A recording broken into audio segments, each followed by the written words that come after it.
नमस्कार दोस्तों, 2022 चुनाव का आगाज हो चुका है और सारी पार्टियां अपना दमखम बांध रही हैं। ऐसे में रुद्रपुर विधानसभा 336 से एक हमारे भावी प्रत्याशी हैं, उनसे मेरी मुलाकात हुई है, जो समाज हित और जनता को एक अलग संदेश देने का काम लगातार कर रहे हैं। युवाओं की धड़कन बन चुके हैं, युवाओं के बीच में जाकर उनकी जन समस्या सुनने का भी काम कर रहे हैं।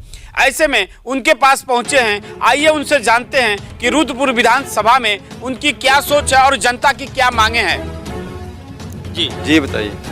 रुद्रपुर विधानसभा में आप घर घर डोर टू डोर जा रहे हैं, जनता की समस्या सुन रहे हैं और यहां तक कि कोविड का भी पालन हम लगातार कर रहे हैं। यहां जनता की क्या समस्या रही है और जनता की क्या मांग रही है? देखिए, रुद्रपुर विधानसभा जो है पूर्वांचल का एक बहुत पिछड़ा हुआ विधानसभा है और आज से जब से देश आज़ाद हुआ है, रुद्रपुर पश्चिम से पूरब से आज तक कोई विधायक नहीं बना, पहली बात तो, जिसकी वजह से इसका विकास बाधित है। और मैं रुद्रपुर में पला बड़ा हूँ, रुद्रपुर में पैदा हुआ हूँ, रुद्रपुर की मिट्टी का मेरे ऊपर कर्ज है और इस मिट्टी का कर्ज मुझे उतारना मेरा फर्ज है। और यहाँ बाढ़ की समस्या रहती है, यहाँ दोआबा में पानी की समस्या, बरसात के पानी की समस्या रहती है, सड़कों का बुरा हाल है, वहाँ फायर ब्रिगेड की कमी है, वहाँ थाने की कमी है, वहाँ बहुत सारी कमियाँ हैं। रुद्रपुर विधानसभा का मुझे पूरे प्रदेश में मॉडल विधानसभा बनाना ही मात्र मेरा उद्देश्य है। और जैसा कि लगातार आप जनता की समस्या देख रहे हैं और जनता के बीच में जा भी रहे हैं और वहाँ रोड से लेकर यहाँ तक कि बांधे हैं, जो दोआबा क्षेत्र है, जो पावन गांव एक क्षेत्र में उस आते हैं, जब विपत्ति का समय आता है तो पूरा गांव संकट में रहता है। तो आपके आने के बाद अगर आपको टिकट मिलता है और आप वहां से जीतते हैं तो वहां की जनता के लिए क्या आप सौगात देंगे? सबसे पहले तो मेरा वहाँ का काम ये रहेगा, जितने तिघरा मराठी बंधा जो है उसको तिघरा से लेकर मराठी तक पिचिंग कराना है कि जिससे बाढ़ का पानी बाहर नहीं आए। और बरसात के पानी के निकासी के लिए मुझे जगह जगह पानी वो रेगुलेटर लगवाना है। और बरसात के पानी की वजह से वहाँ की फसलें पूरी डूब जाती हैं। इस बार भी धान की फसल सारी डूब गई, किसानों का बहुत नुकसान हुआ, एक भी धान पैदा नहीं हुआ। गेहूं की फसल छोटे से बरसात के बाद गेहूं की फसल भी डूब गई है। सबसे पहले मेरा यही एकमात्र काम होगा कि वहाँ की जनता पानी के वजह से खुशहाल हो जाए, पानी का निकासी की व्यवस्था हो जाए, बाढ़ के पानी की निकासी की व्यवस्था हो जाए। और जो नदी रुद्रपुर नीबा माझा तिघरा से 3 किलोमीटर पश्चिम बह रही थी, उसको कोशिश करूंगा कि वो फिर सीधी नदी हो जाए किसी तक, कैसे भी टेक्निकल। आजकल वो अमेरिका का प्रोजेक्ट चल रहा है, उसको यहाँ पर हम उसको सीधा करवाने की कोशिश करेंगे। जैसा कि वहाँ के विधायक है बीजेपी के वर्तमान में और मंत्री भी रह चुके हैं, वहाँ स्वतंत्र प्रभार वहाँ मंत्री भी हैं, लगातार वहाँ जनता की समस्याओं को कहते हैं कि मैं निस्तारण किया हूँ, तमाम विकास किया हूँ, लेकिन आज भी जनता वहाँ की परेशान और उनसे त्रस्त है। इस बात को लेकर अब क्या कहें? देखिए, रुद्रपुर विधानसभा में 373 बूथ है और 162 गाँव है और मंत्री जी ने अपने स्तर पर हर प्रयास कोशिश किया है वहाँ का विकास करने के लिए, लेकिन जो जितना संभव हो सका उन्होंने उतना किया है। बाकी हमारे ऊपर छोड़ दीजिए, बाकी मैं आऊँगा तो करूँगा।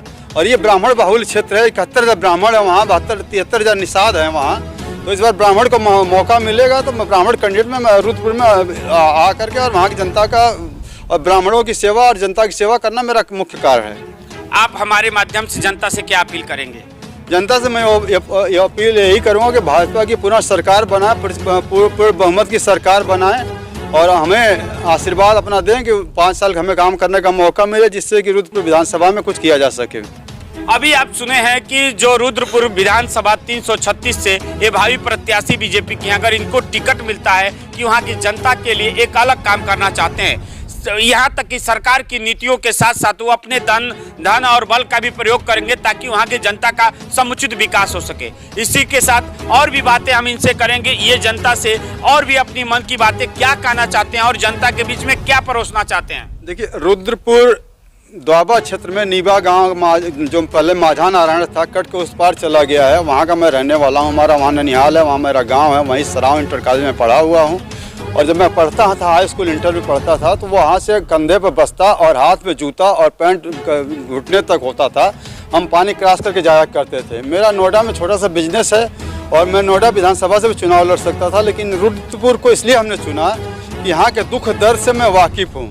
और और यहाँ रुद्रपुर का दूसरा प्लस पॉइंट हमारे लिए ये है कि रुद्रपुर से पूरब का 1947 के बाद 2.5 साल के लिए मुक्तिनाथ यादव जो विधायक बने थे, उसके बाद आज तक कोई विधायक नहीं बना, जिससे यहाँ का जो विकास का काम है, जो भी लोग विधायक बने, अखिलेश प्रताप बने, जनता के आशीर्वाद से 3-4 बार हार चुके थे, वो जनता के हमदर्दी में एक बार विधायक बन गए। जयप्रकाश जी 3 बार विधायक बने। जयप्रकाश जी बीजेपी के विधायक हैं। बीजेपी की सरकार ने जितना काम किया, जो ज़मीनी स्तर पर लाना चाहते थे लाए वो, और आज भी वो लाने की कोशिश कर रहे हैं। लेकिन आज समस्या ये है कि वहाँ ब्राह्मणों का प्रतिनिधित्व करने वाला कोई नहीं है। इसलिए ब्राह्मण भाइयों के लिए और वहाँ की जनता के लिए, दोआबा की जनता के लिए, रुद्रपुर से पूरब की जनता के लिए मैं उनके दुख दर्द से वाकिफ़ हूँ, और वहाँ से मैं चुनाव लड़ने के लिए इसीलिए प्रयत्नशील हूँ, मुझे वहाँ से मौका मिले, मैं वहाँ के विकास को मॉडल विधानसभा बना सकूँ।